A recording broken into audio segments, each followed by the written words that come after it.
Welcome to the eerie hour. Some places don't just haunt you, they wait. They settle into the bones of the land, gather the dust of forgotten lives, and hum a low, insistent note beneath the silence. They call to you, sometimes with a whisper you mistake for memory, sometimes with a pull you can't articulate, drawing you closer until the air itself thickens with secrets. You arrive, and the waiting is over. The story begins. If you enjoy descending into the strange and the forgotten, don't forget to like and subscribe, and share your theories below. Now, let's begin. But remember, once the story starts, something always follows. You stand before the house, the key cool and alien in your palm. It's larger than the photos suggested, a hunched shape against the bruised twilight sky. An obligation drew you here, a distant relative's legacy perhaps, or the simple need for solitude away from the familiar clamor. Whatever the reason, you are here now, and the house exhales a silent, heavy sigh as the lock turns. Inside, the air is thick with the scent of aged wood, decaying lace, and dust.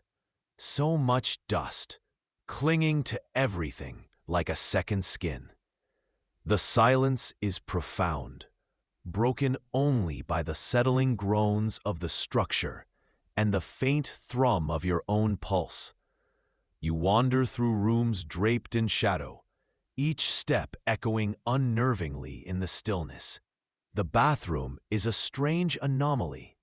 Unlike the other rooms, it seems almost preserved, though clearly long unused. A pedestal sink holds a single tarnished faucet.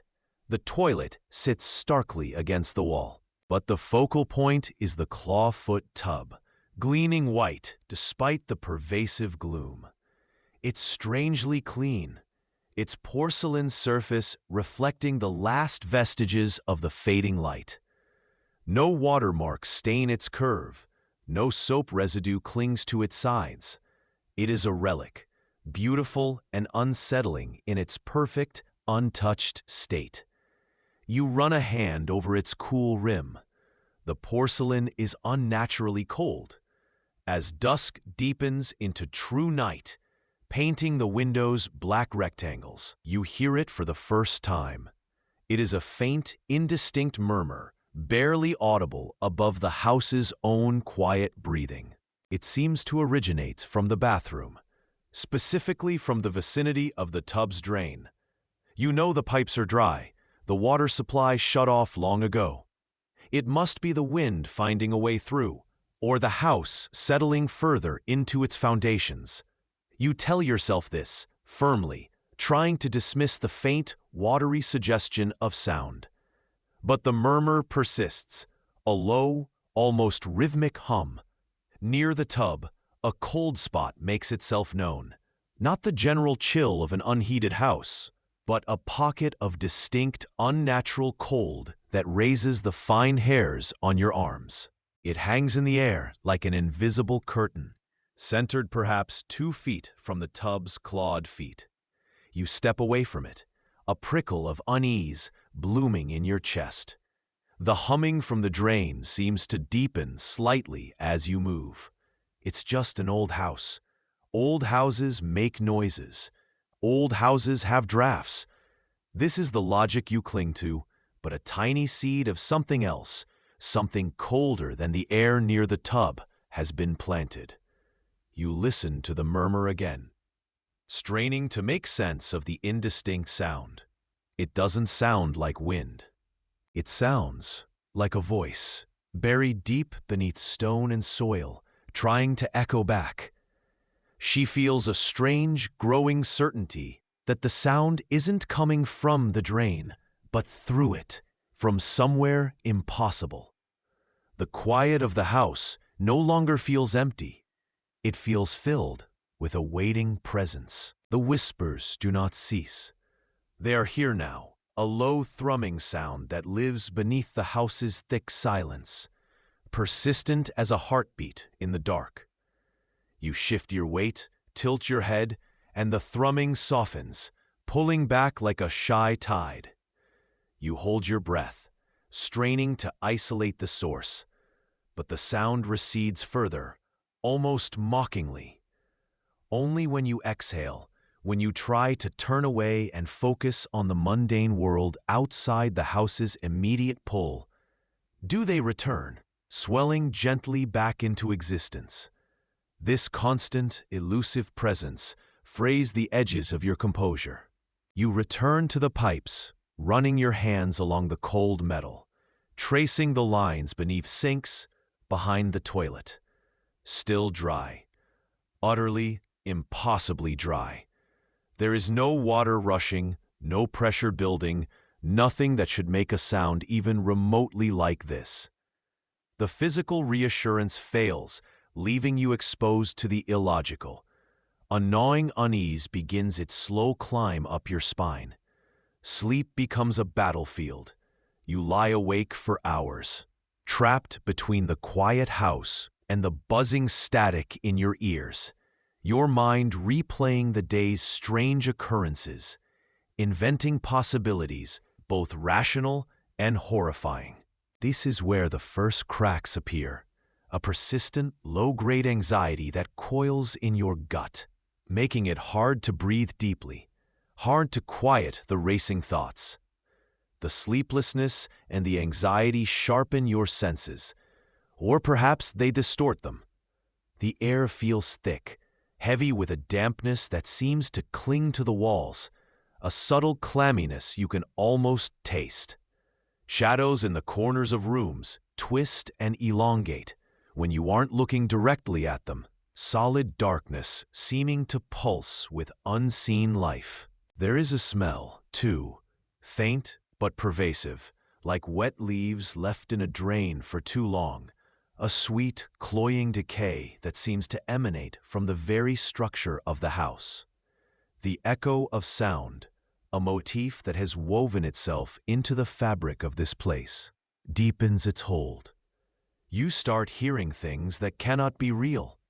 A distant floorboard creak in an empty hallway, a soft click from behind a closed door, a phantom sigh just outside your line of sight. They are echoes of echoes, sounds without origin, woven into the silence by a source unknown.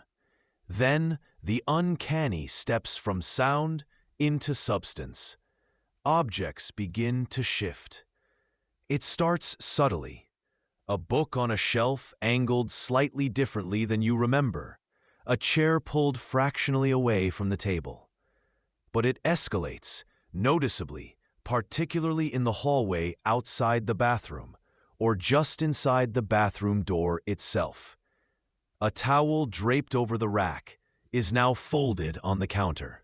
A bottle of soap moves a few inches across the sink. These shifts are too small to be immediately alarming, too ambiguous to confront directly, yet too deliberate to be dismissed as forgetfulness.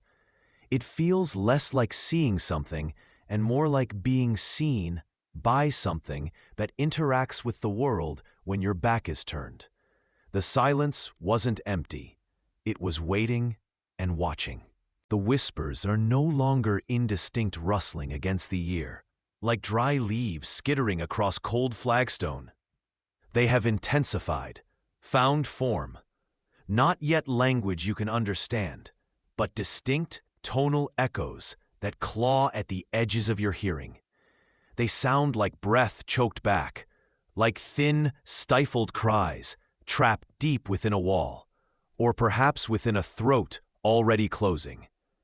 You find yourself drawn, almost against your will, to the bathroom, to the porcelain tub that sits like a bone-white sarcophagus in the corner. You stand before it, staring into its empty basin, even when you know for a fact that there is no water within its confines. Your gaze drifts to your reflection in the polished curve of the faucet, or the slick, damp tiles nearby. It seems off, distorted in a way that transcends simple curvature. Your face looks stretched, or perhaps sunken, the eyes too wide, the mouth a strange, static line. It's like looking at a photograph where the subject has subtly shifted, just as the shutter snapped, leaving a phantom smear of motion. While searching for something mundane, a cleaning supply, a misplaced bar of soap, your fingers brush against a brittle, papery thing tucked behind the claw foot of the tub. You pull it out, an old newspaper clipping, its edges softened and warped by moisture long past. The ink is faded, bled into the cheap paper, but the headline is still tragically clear. Local girl missing after bathtub accident, presumed drowning decades ago. The address mentioned, blurred and difficult to decipher fully, seems eerily familiar. A hint of lore, water-damaged and almost forgotten, clinging to the very place it describes. And then the uncanny solidifies. You stare into the empty tub, your eyes tracing the faint gray lines where water usually rests, and the surface, devoid of liquid, seems to shimmer. Not a trick of light, but a deep internal luminescence that pulses once, twice. Fleeting, dark shapes ripple across the porcelain base, like shadows cast by things that have no physical form. Things moving just beneath a surface that isn't there. They writhe, coalesce for a breath, then dissolve back into the blank white. This isn't illusion. It is impossible. And yet, you see it. Your psychological state shifts from unease to a consuming, focused obsession. You cannot pull yourself away from the tub. You pace the bathroom, but your eyes constantly flick back to its empty expanse. A cold knot of paranoia tightens in your chest. Are you being watched? Is something waiting in the space where the water should be? Is it watching from the tub, or simply because of it? During one of these fixated stares, your eye catches a small, irregular mark near the drain. A strange, dark stain embedded deep within the porcelain itself, almost invisible unless you are looking for it. Almost as if it seeped into the material long, long ago and can never be scrubbed away. What does the porcelain remember that you cannot? Welcome to the eerie hour. Some places don't just haunt you, they wait. If you enjoy descending into the strange and the forgotten, don't forget to like and subscribe, and share your theories below. Now, let's begin. But remember, once the story starts, something always follows. You settle into the quiet of the old house. It wasn't your first choice, perhaps, but it had a certain heavy stillness that felt right. Or maybe that was just the silence after months of searching. The first night is uneventful, just the settling groans of ancient timbers and the distant hum of something you can't quite place, like a forgotten refrigerator in another room. But the second morning, you notice it. The tap in the upstairs bathroom is running, not a drip, but a steady, thin stream into the porcelain tub. You sigh, annoyed, turning it off tightly. Old plumbing, you think, just old pipes settling into disuse. You look into the large, framed mirror above the sink, brushing a hand through your hair, noting the tired lines around your eyes.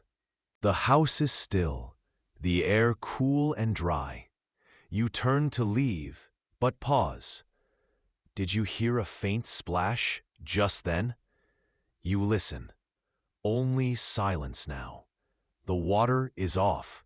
You check the tap again, testing its firmness. Yes, off. You shake your head, dismissing it. Tiredness plays tricks. The motif of the still reflection stares back, passive, revealing nothing but your own face. You descend the stairs, the sound of your own footsteps unnaturally loud in the quiet house. Doubt begins to creep in. Did you definitely turn it off last night? You're sure you did. You're meticulous about things like that. But the running water this morning? It feels like a small crack forming in the smooth surface of your certainty. A vivid atmospheric detail, the faint metallic tang of the old water pipes, seems to linger on your tongue. It's a small thing, easily explained away, isn't it? The running water returns. Each morning, sometimes in the afternoon, the tap in the upstairs tub is left open again, a persistent, silvery thread falling into the white enamel. You make a point of turning it off, watching your hand twist the knob, feeling the satisfying resistance. You even take a photo on your phone, a time-stamped image of the handle in the off position, just to prove to yourself you aren't losing your mind. But the next time you check, the water flows once more. It's beyond annoying now. It's unsettling. You start checking the tub throughout the day, creeping upstairs quietly, listening at the bathroom door. The sound of the running water is like a pulse in the house, steady and relentless. You stand there, a knot tightening in your stomach, before pushing the door open to find it running yet again. This central, uncanny event gnaws at you. Sleep becomes difficult. You wake frequently, straining to hear if the water has started again downstairs. This growing obsession, this sleepless vigilance, marks a new phase of psychological fracture. The air in the bathroom feels heavier, colder than the rest of the house, a vivid atmospheric detail that prickles your skin. You avoid looking into the mirror as much now, catching only hurried glimpses. The recurring symbolic motif of the mirror feels less like a passive reflection and more like a silent observer, its surface somehow deeper, darker than it should be. You wonder, standing there in the quiet hall, listening to the sound you know you turned off, if the house is just old and settling, or if something else entirely is stirring within its walls. The water sounds evolve. The steady stream remains, a constant presence, but sometimes now, when you listen closely from downstairs, you hear something else mingled with the splash. A faint, almost inaudible gurgling, a wet, soft sound that isn't quite water emptying. You find yourself drawn upstairs, standing outside the bathroom door, listening to this new anomaly. It's a sound that feels wrong, organic and unnatural at the same time. You tentatively push the door open, and the sound stops abruptly, leaving only the innocent plinking of the tap. This central supernatural event is subtle, but its effect is profound. You start talking to yourself more, murmuring explanations, trying to rationalize the impossible. The psychological fracture deepens. You find yourself questioning simple things, like whether you locked the front door or if you ate breakfast. Your short-term memory feels porous, unreliable. The house itself seems to hold its breath around you, the air thick with the smell of old damp and dust, a vivid atmospheric detail that coats your senses. You avoid the bathroom mirror completely now, turning your head away when you wash your hands at the sink downstairs, or using the dark, dusty glass in the hall as a warning. The recurring symbolic motif of the mirror is no longer passive. It feels like a hidden eye, waiting.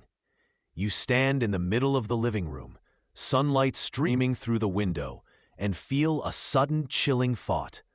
Perhaps the house isn't just inhabited by something. Perhaps it is something. The wet gurgling coalesces into sound you can almost recognize. It's not just water now, but whispers, fragments of phrases snatched away before they fully form. They come from the bathroom, yes, but now they seem to emanate from damp patches on the walls, from dark corners, from the surface of still water left in a glass.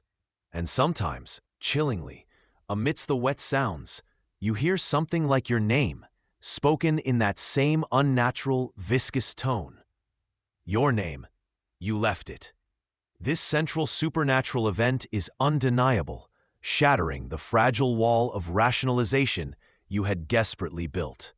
You experience a significant psychological break. Your memory is a sieve. Did you really move in last week? Or has it been months? Was the tap always running? Did you do something you've forgotten? You question if the house wasn't always this way.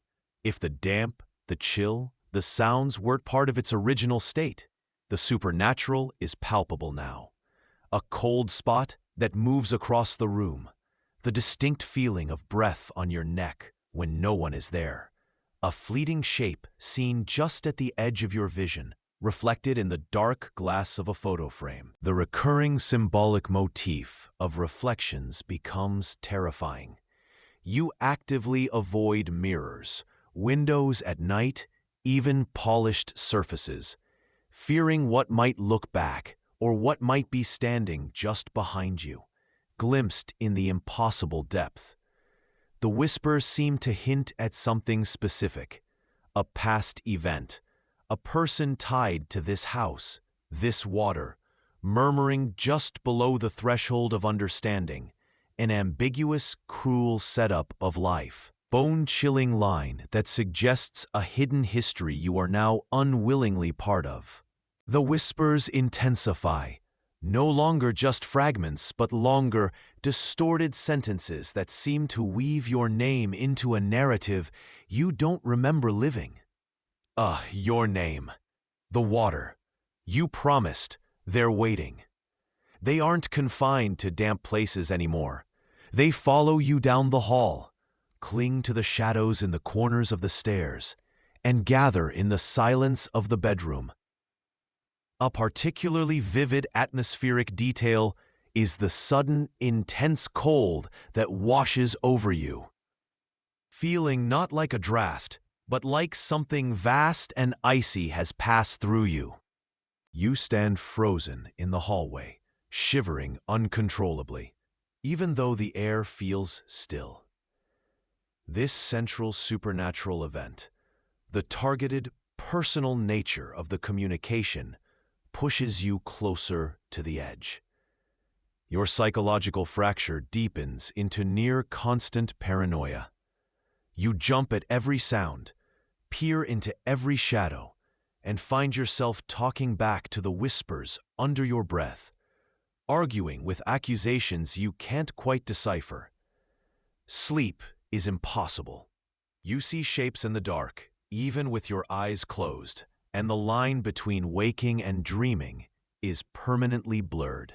The recurring symbolic motif of the mirror becomes a source of frantic avoidance. You cover them with sheets, turn them to the wall, anything to avoid the terrifying possibility of seeing something in their depth that isn't there when you look directly. One night, driven by a desperate need to understand the ambiguous hints in the whispers, you creep back to the bathroom, forcing yourself to look into the mirror above the sink. For a split second, the reflection isn't yours. It's gaunt, wet, with eyes that seem to hold infinite sorrow and accusation before dissolving back into your own horrified face. The echoes fade. The whispers quieten, retreating back into the walls, the damp corners. The tap is off. The water is still. A fragile, unnerving silence settles over the house, heavier than the one that was here before. The immediate horror of the voices, the phantom touches, has receded, leaving only the deep, aching silence and the cold residue of fear. Your psychological state is permanently altered. Memory is a shattered glass. You cannot piece together timelines, events, or even how long you've been here.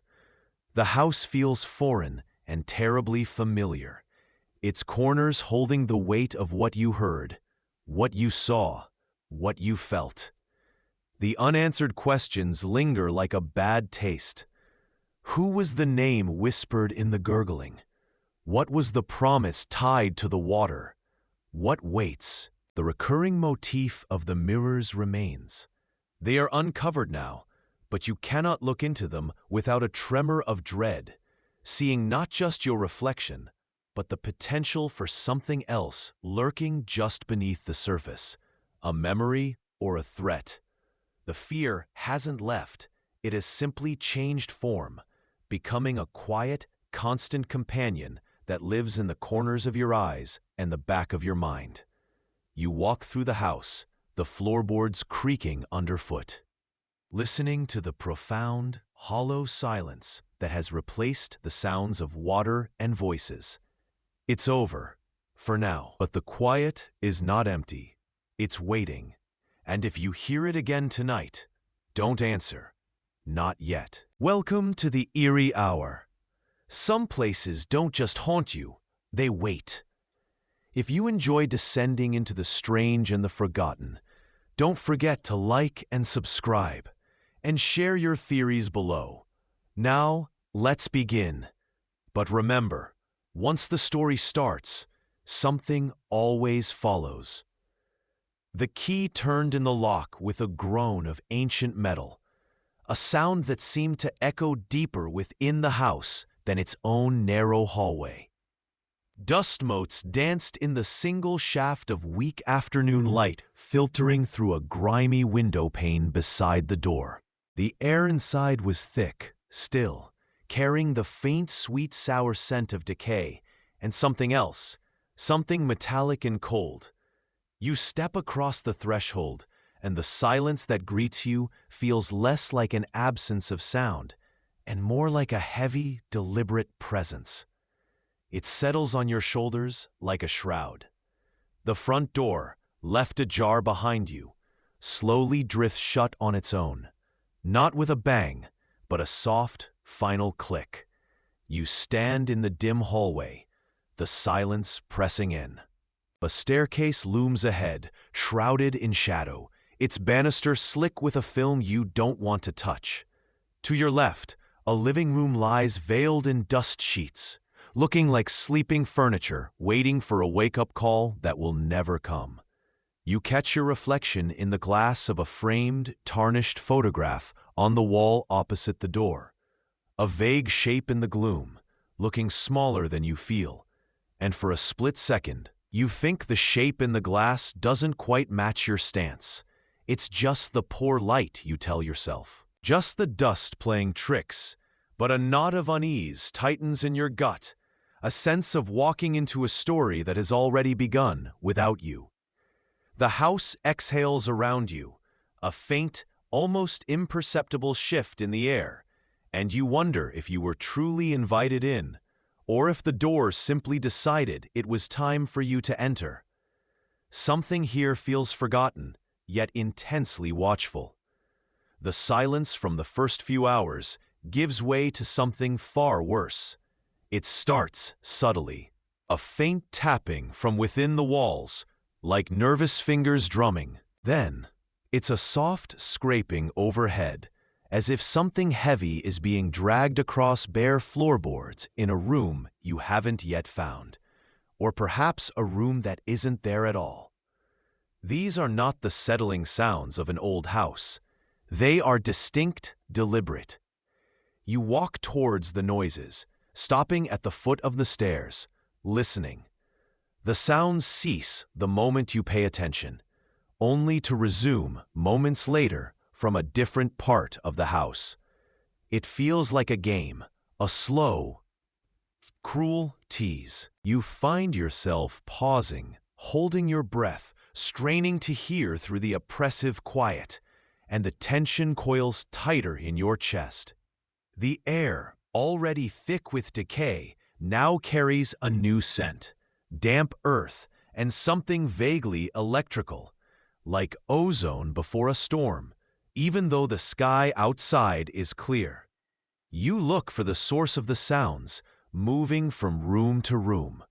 In the dining room, beneath a layer of dust, the long mahogany table is scarred with what looks like old claw marks running deep into the wood. As you lean closer, tracing a rough line with your finger, a floorboard directly beneath you groans loudly, making you jump back.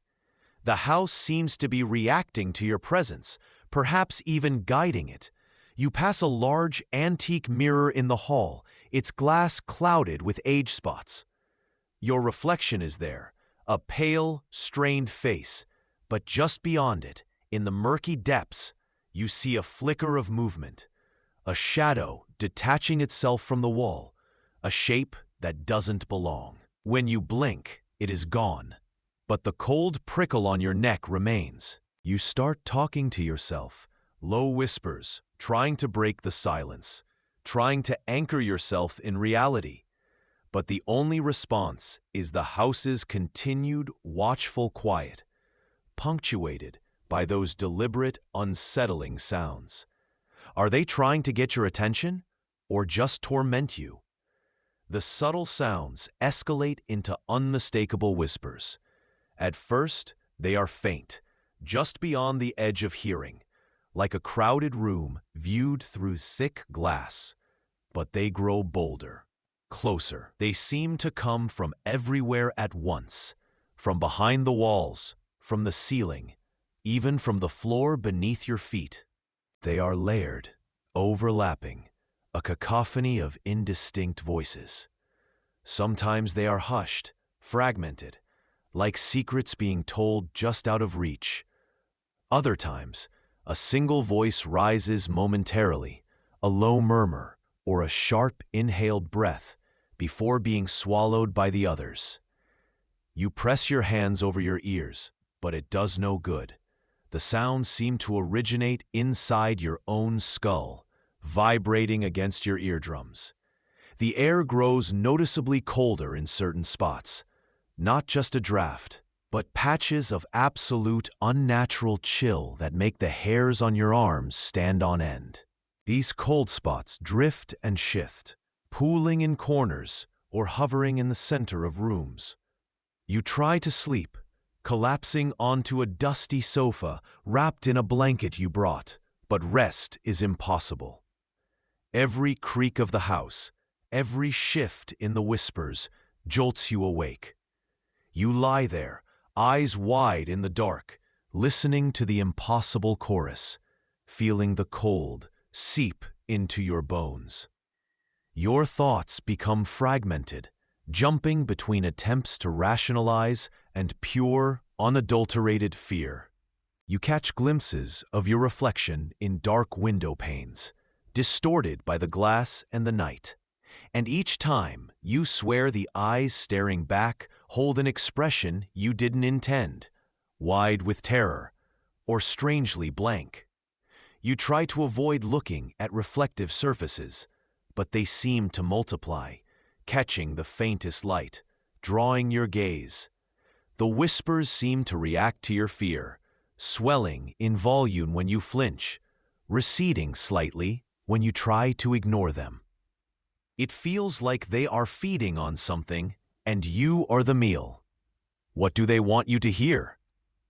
Sleep offers no escape. It is a tangled landscape of half-remembered dread, leaving you more exhausted than before. The whispers are now a constant presence, a maddening chorus that echoes through the house and through your mind. They are louder, clearer, sometimes speaking in unison, a distorted hum of voices that feels physically painful.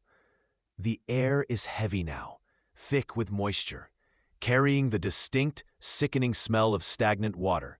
Even though there is no visible leak, you feel physically drained, your limbs heavy, your head swimming.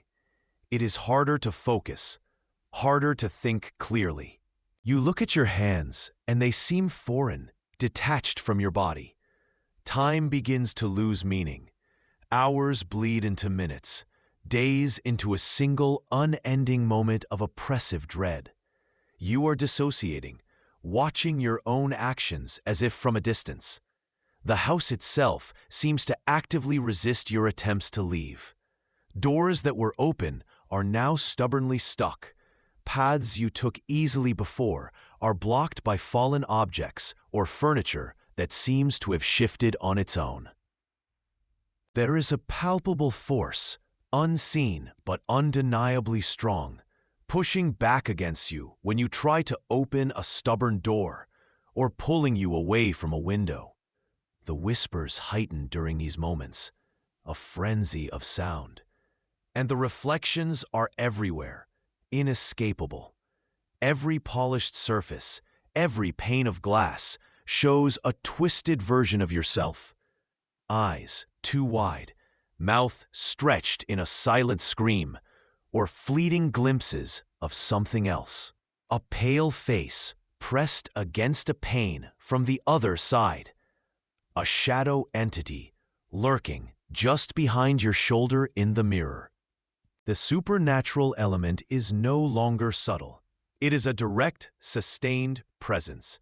The whispers clarify, becoming distinctly hostile, spitting accusations you don't understand, or sometimes softening into pleading tones that are somehow more disturbing. And through it all, you feel a cold, strong pull, a persistent urging, drawing you towards the bathroom at the end of the hall. The whispers coalesce, focus now, hinting at their purpose. They want something from you, or they want you to join them. The mirrors show your fear, but also something ancient waiting in the glass. The house breathes heavily around you, a damp, rattling sigh that is punctuated by the relentless, echoing whispers. They are clearer now, less a chorus, and more individual voices layered on top of each other, some sharp with malice, others a low, mournful drone. "You did this," one hisses from the floorboards. "Come to us," another pleads from the walls. "Join us in the quiet," a multitude murmurs just behind your ears. The air is thick, cloying, saturated with the smell of stagnant water and something metallic, like old blood. It is hard to breathe, the humidity pressing down, making your clothes cling uncomfortably to your skin. You feel utterly depleted, as though your energy is being siphoned away by the very atmosphere. Sleep offers no respite, only a deeper plunge into a waking nightmare, where the whispers follow you into the darkness behind your eyelids. Your grip on reality is loosening. You look at your reflection in a dusty picture frame and see a stranger with your face, their eyes empty. You stumble through rooms that seem longer or shorter than they were moments ago. The house actively resists your attempts to move freely. A doorway you intend to walk through is suddenly blocked by an invisible pressure, like walking into solid water, forcing you to detour. Stairs seem to shift beneath your feet. Trying to open a window sends a jolt of cold energy up your arm, accompanied by a shriek of whispers. There is an undeniable, malevolent intelligence at work, and its focus is you. The whispers are no longer just sound. They feel like physical prods, sharp pushes urging you onward, and the pull towards the bathroom is constant, a cold, unwavering current dragging you down the hall. Every reflective surface is a nightmare. The polished wood of a table shows a fleeting glimpse of a dark shape slithering across the floor behind you. The glass of a cabinet reflects your face dissolving, merging with another, older countenance. The mirrors show you not only your fear, but the entity's presence, or perhaps the lingering echoes of a past horror. The whispers solidify their message, No longer just noise, but a demand. They want you to finish something, to pay for something, or simply to become one of them. The house wants you to stay, forever. Exhaustion is a heavy cloak, muffling the edge of fear, though the dread remains a dull ache beneath the surface. The relentless whispers have faded, not gone, but receded to the background, a low, persistent hum beneath the static in your mind. The air still feels heavy, damp, carrying the faintest ghost of that stagnant water smell. A memory clinging to your clothes and skin. The physical drain is profound. Every step is an effort, every thought sluggish. The dissociation has lessened, leaving you feeling brittle, exposed, hyper-aware of the lingering wrongness. You look at your hands, your arms, your body, and they feel fragile, easily broken. The house is quiet now, unnaturally so. The resistance gone, the doors no longer sticking, the paths clear. It is as if whatever held it, whatever focused its terrible energy, has retreated, for now. But the silence is not a relief. It is a tense pause, the quiet before a storm, or the aftermath of something you can't quite comprehend. Unanswered questions hang in the heavy air like cobwebs. What were the whispers? What did they want? What was the pull towards the bathroom? And why did it stop? Was it the house itself, or something trapped within it? You pass a mirror in the hall, the same one that showed you fragmented fears before. It is dusty, dull, showing only your pale, drawn face staring back. There is no flicker, no shape, no twisted reflection. But as you look, you notice something new on the glass, a faint, almost invisible smear, like a single fingerprint wiped away from the inside. And you wonder if the mirrors show the threat, or merely what has already escaped. And if you hear it again tonight, don't answer. Not yet. The whispers fade, dissolving into a stillness that presses in from all sides. It isn't just the absence of sound. It is a positive force, heavy and suffocating, like being buried under soil. You are fixed, rooted, whether by invisible bonds or by a will no longer your own is unclear. The tub sits cold and empty now, but its dampness seems to seep into the air, clinging to your skin. The house breathes around you, not with the structural size of an old building, but with a watchful, patient presence. Every shadow feels like an eye, every creak a considered step. Something vast has settled here, a weight older than the house itself, perhaps older than the trees outside. It isn't just in the walls, it is the walls, the air, the oppressive silence, and you are part of it now. The certainty washes over you, cold and absolute. You belong to this place. It has claimed you, absorbing you into its history, another name on its invisible roster. Perhaps they find you later, slumped in a corner, eyes wide and vacant, the light gone out. The house offers no explanation, appearing perfectly normal to their eyes, just another old building. Or perhaps you simply vanish, leaving behind only the lingering, inexplicable scent of damp earth and a persistent, bone-deep chill in any room you once inhabited. The house keeps its secrets, adding another layer to its silent narrative. The echoes, which seem to contain so many forgotten voices, are gone now. All that remains is one final, singular sound, a soft, heartbroken sigh, carried on the stagnant air, too quiet for anyone else to ever hear. The questions hang in the stillness, unanswered, clinging like the persistent, phantom chill. And if you hear it again tonight, don't answer. Not yet.